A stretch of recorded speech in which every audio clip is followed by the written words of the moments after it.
오늘도 어느 때와 마찬가지로 바람 잘 날 없이 바쁜 SCP 재단. 한 격리실에서는 주황색 죄수복을 입은 D계급 인원들이 케이크 먹기에 열중하고 있는데, 폭신한 스펀지 케이크부터 달콤한 생크림이 가득한 컵케이크까지 언뜻 보면 그저 즐거운 디저트 파티처럼 보이겠지만 사실 그것은 치명적인 착각이라 볼 수 있다.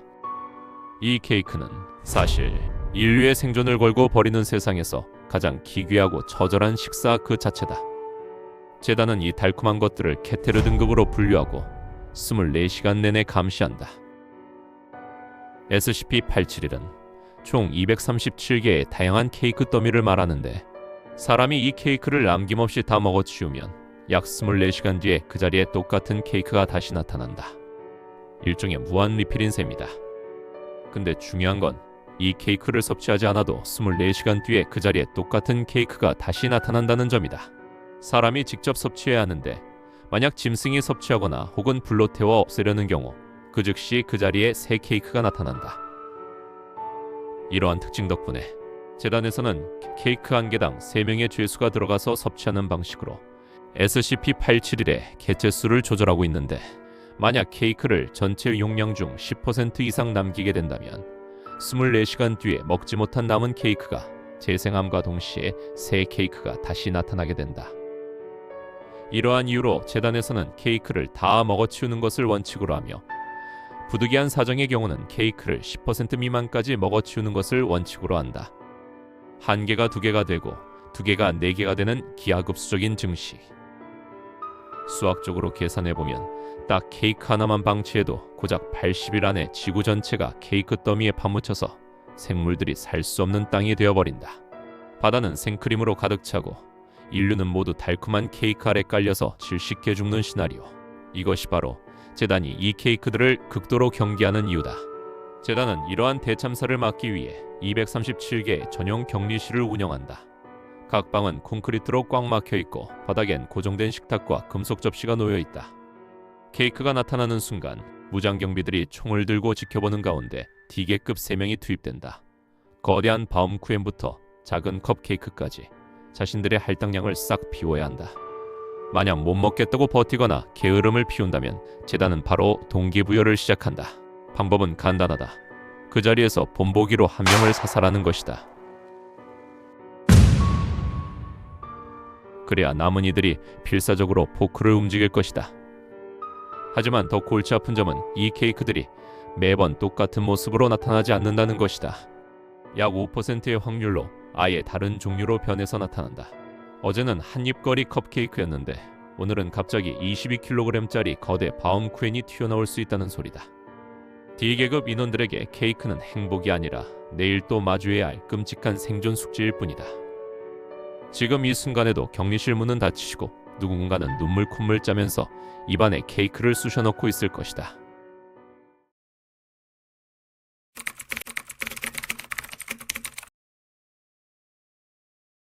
(1975년 5월 21일) 미국 콜로라도주 깊은 산속에 위치한 재단의 한 폐기물 처리 시설에서 믿기지 않는 보고가 올라왔다.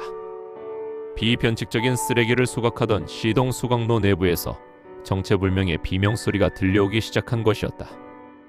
당황한 직원이 급히 연료 공급을 차단했는데 곧바로 소각로 배출 슈트들에서 극심하게 불탄 개체들이 솟아나오기 시작했다. 숫덩이처럼 타버린 수십 구의 인형 독립체들이 살아 움직이며 기괴한 웃음을 터뜨리고 있었는데, 이들은 이후 SCP-149로 명명된 웃는 놈들이다. 하지만 이들은 처음부터 이런 괴물이 아니었다.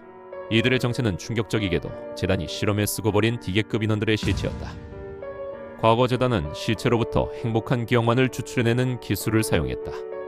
쓸모가 없어진 시체들은 이곳 소각로에 무더기로 던져졌으나 인간성을 모두 빼앗긴 채 증오만 남은 시체들이 소각로의 열기 속에서 변칙적으로 되살아나 버린 것이다. 이들은 결코 죽지 않는다. 불길 속에서 피부가 녹아내려도 비정상적인 속도로 재생되며 고통이 심해질수록 그들의 웃음소리는 더욱 기괴하게 커질 뿐이다. 재단은 이 비극적인 실패작들을 가두기 위해 소각로 문을 걸어 잠갔지만 그 안에서 벌어지는 일은 이미 상상을 초월해 있었다. 이들의 잔혹성을 가장 잘 보여주는 사건은 1976년 7월 21일에 발생했다. 면담자 워런 박사는 5번 개체와 강화 유리벽을 사이에 두고 면담을 진행했다. 면담 내내 이 괴물은 아무 말도 없이 자신의 팔을 가만히 잡아뜯고만 있었다. 박사는 그를 자극하기 위해 과거 D계급 시절의 가족 사진을 꺼내들었다. 존, 당신 가족이 기억납니까? 아내도 있고 귀여운 아이들도 있네요. 박사는 부드러운 목소리로 그의 인간성을 일깨우려 했다. 하지만 그것은 박사의 치명적인 실수였다. 그 순간 괴물이 행동을 멈췄다. 그리고 곧바로 자신의 왼쪽 팔뼈를 스스로 분질러 버렸다. 괴물은 삐져나온 날카로운 뼈로 유리벽을 박살낸 뒤 당황한 박사의 눈과 얼굴을 수십 차례 찔러 살해했다. 박사가 고통 속에 죽어가는 순간에도 괴물은 아주 즐겁다는 듯 소름 끼치는 웃음을 멈추지 않았다. 이들은 행복해서 웃는 것이 아니다. 자신들을 이렇게 만든 재단, 그리고 세상 모든 살아있는 것들을 향한 끝없는 증오를 웃음으로 대신하고 있을 뿐이다. 재단은 이들을 확보하고 격리했지만 정작 이 괴물들을 만들어낸 것은 재단 자신이었다. 지금 이 순간에도 소각로의 좁은 틈 사이로는 수십 명의 쇳소리 섞인 웃음소리가 끊이지 않고 흘러나오고 있다. 확보, 격리, 보호. 재단은 인류를 지킨다고 말하지만 때로는 그들이 세상에서 가장 잔혹한 괴물을 탄생시키기도 한다. SCP-2419는 그 증거이자 결코 씻을 수 없는 흉터다.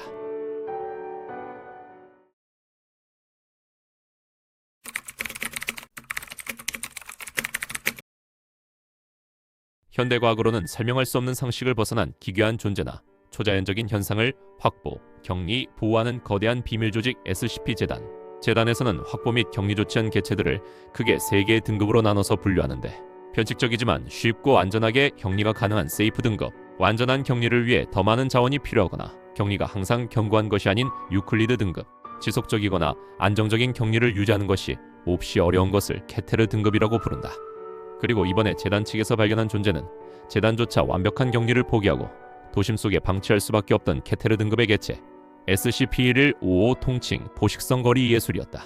1155는 주로 도시에서 출현하며 버려진 쇼핑센터나 어두운 지하도의 벽면에서 모습을 드러내는 그래피티의 모습인데, 늘씬한 근육질의 앞다리, 갈퀴 형태의 손, 올빼미의 머리와 깃털을 가진 인간형 생물의 모습을 하고 있으며 목격자를 추격하는 것 같은 눈을 가지고 있다. 1155에게는 평범한 그래피티처럼 가만히 있다가 자신의 주변 반경 2m 이내에 들어온 대상 한 명을 사냥감으로 정한 후 6초 동안 무차별적인 공격을 한다는 특징이 있는데, 사냥을 마친 뒤 그 대상과 함께 사라져버린다는 특징이 있었다. 재단 측은 이렇게 공격받아 사라진 이들은 어디로 가는 것일까 궁금해하며 D계급 인원에게 GPS 위치 추적기를 부착시켜 실험을 진행해 보았으나 115의 공격 이후 위치 추적은 불가능했다. 현 시점에서는 어떠한 수단으로도 영구 격리가 불가능했는데, 어떻게는 115를 격리하기 위해 1115가 있는 벽면을 통째로 뜯어가려 하거나 115가 있는 벽면을 공격을 해봤으나 그럴 때마다 115는 이미 이동한 이후였다. 결국 115의 영구 격리를 포기한 재단 측에서는 115가 나타나면 그 장소에 일반인들이 접근하지 못하도록 저지하고 동작인식 보안 카메라를 설치해 감시하며 115가 이동한 경우 즉시 기동 특무부대와 지역 내의 모든 요원들에게 통지해 115의 위치를 신속하게 파악해 다시 그 장소 자체를 격리해 일반인들의 접근을 막고 115를 감시하기를 반복했다. 그런 과정에서 115를 목격한 모든 이들을 모두 구금한 뒤 기억 소거제를 투여 후 풀어주는 방식으로 돌려보냈다. 115를 바라본 인간은 115를 더욱 조사하고 싶어지며 긴장과 동시에 매력을 느끼고 가까이 가고 싶은 욕구를 가지게 된다고 추후에 진술을 통해 알아내었다. 허나 피영양자가 115의 변칙성을 인지하고 있다면 이에 억지로 정할 수 있다는 점 또한 알아내었다. 115에게 공격당한 피해자들은 커다란 불이나 발톱으로 공격당했을 때 생길 법한 심각한 열상, 신체 말단의 절단 등의 부상을 입는데, 실험 결과 공격이 대략 끝나기까지는 6초가 소요되었고 이후 115와 사냥감은 그대로 사라지게 된다. 사냥을 마친 115는 7일 내 다른 장소에서 다시 모습을 드러내며 사냥을 이어갔다. 이에 재단 측에서는 115가 사냥감을 공격하고 있을 때 다른 누군가가 115를 쳐다보면 공격을 중단하고 장소를 벗어난다는 점을 알고 있었는데, 재단 측에서는 115가 어떤 방식으로 공격하는지 알아보기 위해 D계급 인원들을 일부러 공격을 받게 하는 공격 중단 실험을 진행했다. 공격 중단 실험은 총 2번 진행되었으며 동원된 D계급 인원 2명은 115에게 공격받은 후 재단 측에서 구조한 뒤 치료를 받아 목숨을 유지할 수 있었다. 이 2명은 모두 조리 있는 말을 하지 못했고 무슨 일이 있었는지 적절히 설명하지 못했다. A의 경우는 115에게 전체적으로 공격을 받았으며 2눈을 잃었고, B의 경우는 양쪽 눈과 혀, 손과 발이 제거되었다. 허나 A의 경우는 2눈을 잃었음에도 아직 앞이 보인다고 주장했으며, A의 눈에는 이전 115에게 희생당한 이들의 시신이 담긴 먹이 저장고를 보았다고 진술했다. 그로부터 며칠의 시간이 흐르고 두 D계급이 수감되어 있는 재단 기지에서 SCP가 탈출하는 일이 발생하며 그로 인해 기지 안이 아수라장이 되었고 그 틈을 타 A는 탈출을 시도했는데 이 사실을 알아차린 재단 측에서는 그가 정신병원에서 탈출한 중증 정신질환자라고 통지하여 추적을 했는데 이 소식을 들은 어느 한경관은 A가 골목길로 들어가는 모습을 보았고 그를 잡기 위해 그곳으로 향했는데 방금 전 골목으로 들어간 쪽에서 A의 끔찍한 비명소리가 들려왔다. 그리고 골목을 돌았을 때 그곳엔 방금 전 들어갔던 A의 모습은 찾을 수 없었다. 골목은 막다른 길이었으며 어떠한 출구도 보이지 않았기에 재단 측에서는 115에 의해 소실된 것으로 판단하고 그를 사망 처리했다. 그 시각 아수라장이 된 재단 기지 내에 남아있던 B의 경우는 공격 중단 실험의 결과로 손과 발이 없는 상태였기에 도망칠 수 없었는데 재단 측에서는 SCP로 인해 아수라장이 되어 B의 수감시설을 옮기기로 하게 되었다. 한편 이때 115의 이동 주기가 갑자기 빨라졌다는 보고가 들어오는데 이때마다 발견되는 1155의 모습은 사냥 추적을 암시하는 자세였다. 추후 115는 빌딩 한쪽 벽 높은 곳에 몇 시간 동안 출현하게 되는데 그 덕분에 쉽게 발견할 수 있었다. 다행히도 높은 위치에 출현한 덕분에 목격자 그 누구도 115에게 접근할 수 없었고 피해자는 나타나지 않았는데 갑작스럽게 115가 이런 움직임을 왜 보이는지 생각해본 재단 측에서는 115가 마치 누군가를 찾고 있는 것 같다고 느꼈고 재단 측은 며칠 전 A가 115에게 공격당해 소실된 것을 떠올리고는 115가 사냥에 실패했던 사냥감들을 찾고 있는 게 아닌가라고 추측했고 B를 이동시켜보기로 했다. 그 결과 재단 측의 예측이 맞았던 것인지 115는 B가 탑승한 운송 차량의 경로를 따라 벽, 광고판, 교량 등에 여러 차례 출현하며 추적을 하기 시작했는데 그동안 B는 초조해하기 시작했다.